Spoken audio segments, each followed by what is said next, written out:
ഈശോ മിശിഹായ്ക്ക് സ്തുതിയായിരിക്കട്ടെ. പ്രിയ കൂട്ടുകാരെ, ഇന്ന് ജൂൺ 13 പരിശുദ്ധ അമ്മ മാതാവിൻ്റെ വിമല ഹൃദയ തിരുനാളാണിന്ന്. ഇന്നലെ തിരുഹൃദയ തിരുനാളായിരുന്നു. സംയുക്ത ഹൃദയങ്ങൾ അടുത്തടുത്ത ദിവസങ്ങളിലാണ് തിരുനാൾ വരുന്നത്. ഇന്ന് പിന്നെ വിശുദ്ധ അന്തോണീസ് പുണ്യവാൻ്റെ തിരുനാളാണ്. ശരിയായിട്ടുള്ള തിരുനാൾ ഇന്നാണ്. അതുപോലെ ഇന്ന് പരിശുദ്ധ റോസാമിസ്റ്റിക്ക മാതാവിൻ്റെ ഒരു ദിവസം കൂടിയാണ്. എല്ലാ 13 ഫാത്തിമായിലും 13 പ്രത്യേകതയുണ്ട്. മോണ്ടിക്കാരിയിലെ റോസാമിസ്റ്റിക്ക മാതാവും 13 മിക്കപ്പോഴും പ്രത്യക്ഷപ്പെടുന്നത്. അപ്പോൾ എല്ലാ മാസവും 13 മരിയൻ ഡേ ആയിട്ട് ആഘോഷിക്കണമെന്ന് അവിടെ നിന്ന് സന്ദേശമുണ്ട്. അല്ലാതെ ഇത് റോസാമിസ്റ്റിക്ക മാതാവിൻ്റെ തിരുനാളല്ല, അത് ജൂലൈ 13 പ്രിയ കൂട്ടുകാരെ, നമ്മളിന്ന് വിമല ഹൃദയത്തിന് നമ്മെ തന്നെ പ്രതിഷ്ഠിക്കുകയാണ്. അതിന് ഒന്നുകൂടെ നമ്മുടെ ചിന്തകളെ നമുക്ക് ക്രമീകരിക്കാം. നമ്മൾ ഇത്രയും ദിവസം 3 ദിവസമായിട്ട് ഇത് ചിന്തിക്കുകയായിരുന്നു. സാധാരണ ചിലപ്പോൾ ആളുകൾ 33 ദിവസമോ 13 ദിവസമോ ഒക്കെ ഒരുങ്ങി കാത്തിരിക്കുന്നുണ്ടാകാം. അപ്പോൾ ഇന്ന് നമ്മൾ പ്രധാനമായും ഈ സമർപ്പണത്തിന് എന്താണ് ശരിക്കും നടക്കുന്നത് എന്ന് ഒന്ന് ചിന്തിക്കാം. 5 കാര്യങ്ങളാണ് നമ്മൾ സമർപ്പിക്കുന്നത്. അത് ആദ്യം നമ്മൾ കണ്ടതാണ്. ശരീരം, അതിൻ്റെ എല്ലാ അവയവങ്ങളോടും ഇന്ദ്രിയങ്ങളോടും കൂടെ. ആത്മാവ്, അതിൻ്റെ എല്ലാ ശക്തിയോടും കൂടെ. എനിക്കിപ്പോഴുള്ളതും ഭാവിയിൽ വരാനിരിക്കുന്നതുമായ എല്ലാ ഭൗതിക സമ്പത്തും വസ്തുവകകളും, എൻ്റെ പുണ്യങ്ങളും യോഗ്യതകളുമാകുന്ന ആത്മീയ സമ്പത്തും, കഴിഞ്ഞ കാലങ്ങളിൽ ചെയ്തതും ഇപ്പോൾ ചെയ്യുന്നതും ഇനി ചെയ്യാൻ പോകുന്നതുമായ എല്ലാ സൽപ്രവൃത്തികളും പരിശുദ്ധ അമ്മയ്ക്ക് സമർപ്പിക്കുന്നു. അതാണ് മരിയൻ സമർപ്പണം. പരിശുദ്ധ അമ്മയ്ക്കെല്ലാം നമ്മൾ സമർപ്പിക്കുന്നു. നമ്മുടെ ജീവിതവും നമ്മൾ മൊത്തം സമർപ്പിക്കുമ്പോൾ അമ്മയുടെ ഇഷ്ടപ്രകാരമായിരിക്കണം പിന്നെ നമ്മൾ ജീവിക്കേണ്ടത്. അവിടെയാണ് സമർപ്പണത്തിൻ്റെ കാതലായ ഭാഗം കിടക്കുന്നത്. സ്വർഗം ഇഷ്ടപ്പെടുന്ന പോലെ, ഈശോ ഇഷ്ടപ്പെടുന്നത് പോലെ, പരിശുദ്ധ അമ്മ ഇഷ്ടപ്പെടുന്നത് പോലെ നമ്മൾ ജീവിക്കാനായിട്ട് നമ്മുടെ ജീവിതം മാറ്റിത്തരണമേ എന്ന് പ്രാർത്ഥിച്ച് നമ്മുടെ ജീവിതം നമ്മൾ പരിശുദ്ധ അമ്മയുടെ കരങ്ങളിലേക്ക് സമർപ്പിക്കുന്നു. ഇതാണ് യഥാർത്ഥ സമർപ്പണം. അതിനുശേഷം നമ്മൾ നമ്മുടെ ജീവിതം ഈ പറഞ്ഞ കണക്ക് മാറ്റി പുതുക്കി വെച്ച് കൊടുക്കണം ജീവിതത്തെ.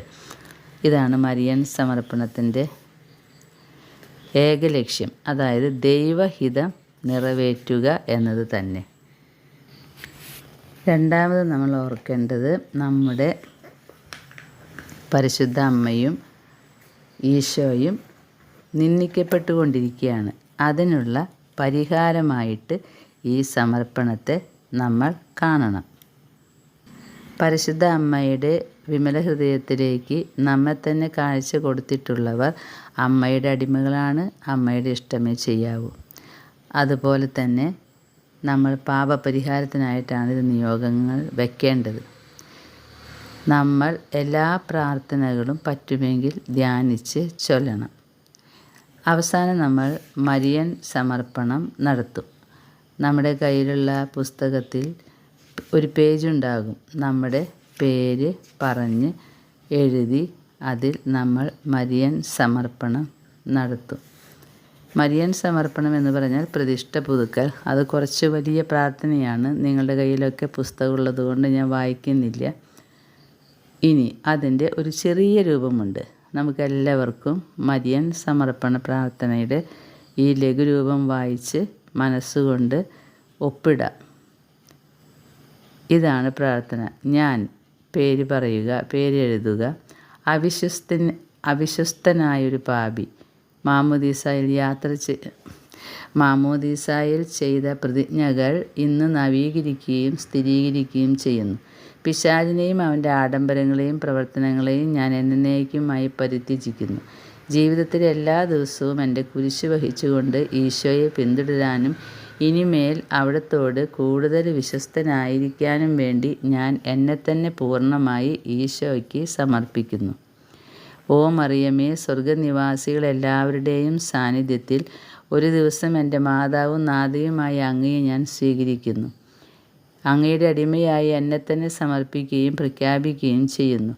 എൻ്റെ ആത്മാവും ശരീരവും ആന്തരികവും ബാഹ്യവുമായ എല്ലാറ്റിനെയും എൻ്റെ എല്ലാ നല്ല പ്രവൃത്തികളുടെ യോഗ്യതകളും കഴിഞ്ഞതും ഇപ്പോഴുള്ളതും വരാനിരിക്കുന്നതും ഒന്നും മാറ്റിവെക്കാതെ എല്ലാം ഞാൻ അങ്ങേക്ക് സമർപ്പിക്കുന്നു.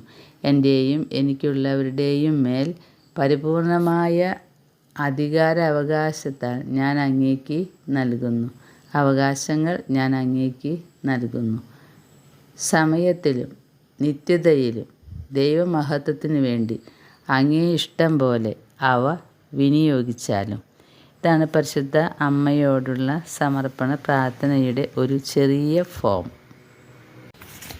പ്രിയ സഹോദരങ്ങളെ, പരിശുദ്ധ അമ്മയുടെ വിമല ഹൃദയ പ്രതിഷ്ഠ നടത്തുമ്പോൾ നമുക്ക് ദണ്ഡവിമോചനമുണ്ട് കേട്ടോ.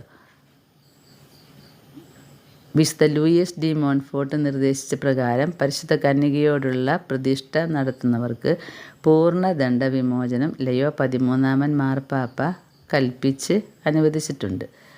അതായത് നമ്മുടെ കുമ്പസാരം വഴി നമുക്ക് മോചനം കിട്ടിയ പാപങ്ങളുടെ കാലിക ശിക്ഷയിൽ നിന്നുള്ള മോചനമാണ് ഈ പറയുന്നത്. മരിയൻ സമർപ്പണം നടത്തിയതിലൂടെ നമുക്ക് ലഭിക്കുന്നത് പൂർണ്ണ ദണ്ഡവിമോചനമാണ്. അതായത് ജീവിതകാലം മുഴുവൻ ചെയ്ത പാപങ്ങളുടെ കാലിക ശിക്ഷയിൽ നിന്നുള്ള വലിയ ഒരു ഇളവ് ഇപ്പോൾ നമുക്ക് ലഭിച്ചിരിക്കുന്നു. ഈ സമർപ്പണം നവീകരിക്കുമ്പോഴെല്ലാം ഇത് ലഭ്യമാണ്. ഭാഗികമായ ദണ്ഡവിമോചനങ്ങളെങ്കിലും നമുക്ക് ലഭിക്കും. പക്ഷേ നാം വിശുദ്ധിയിലായിരിക്കുമ്പോഴേ ദണ്ഡവിമോചനത്തിന് അർഹരാവുകയുള്ളൂ എന്നത് നാം മറക്കരുത്. എല്ലാത്തിൻ്റെയും അടിസ്ഥാനം വിശുദ്ധിയുള്ളൊരു ജീവിതം മാത്രമാണ്. അതിലേക്കാണ് ഇങ്ങനെയുള്ള ഉടമ്പടികളും നമ്മൾ സമർപ്പണവും പ്രതിഷ്ഠയും ഒക്കെ നടത്തുന്നത്. എല്ലാത്തിൻ്റെയും ലക്ഷ്യം ലോകമോഹങ്ങളെയൊക്കെ വെറുത്തുപേക്ഷിച്ച് കർത്താവുമായി ഒന്നിക്കാനുള്ള നമ്മുടെ ഒരു ആഗ്രഹം. കർത്താവുമായി നമ്മൾ ഒന്നിക്കണം. അതിനു വേണ്ടിയാണ് ദൈവത്തിൻ്റെ ഹിതം മാത്രം നമ്മൾ നോക്കണം, നമ്മൾ ജീവിക്കണം. അതിനു വേണ്ടിയാണ് ഈ സമർപ്പണങ്ങളൊക്കെ നമ്മൾ നടത്തുന്നത്. പരിശുദ്ധ അമ്മയുടെ വിമല ഹൃദയത്തിലെ സ്നേഹാഗ്നിജ്വാല അത് കത്തിജ്വലിക്കുന്ന ഈശോയാണ്, ഈശോയുടെ തിരുഹൃദയമാണ്. ഈ രണ്ട് ഹൃദയങ്ങളെയും നമുക്ക് നോക്കാം. ഇന്ന് പരിശുദ്ധ അമ്മയുടെ വിമല ഹൃദയ തിരുനാൾ നമ്മൾ ആഘോഷിക്കുമ്പോൾ മാതാവിൻ്റെ പ്രാർത്ഥനകളൊക്കെ ചൊല്ലി ഗ്യാരണ്ടി പേപ്പറിൽ ഒപ്പിടാം. മാതാവിൻ്റെ ലുത്തിനിയ, പരിശുദ്ധാത്മാവിൻ്റെ ലുത്തിനിയ, തിരുമുഖത്തിൻ്റെ ലുത്തിനിയ, അങ്ങനെ പരിശുദ്ധരാജ്ഞി എന്ന ജപം.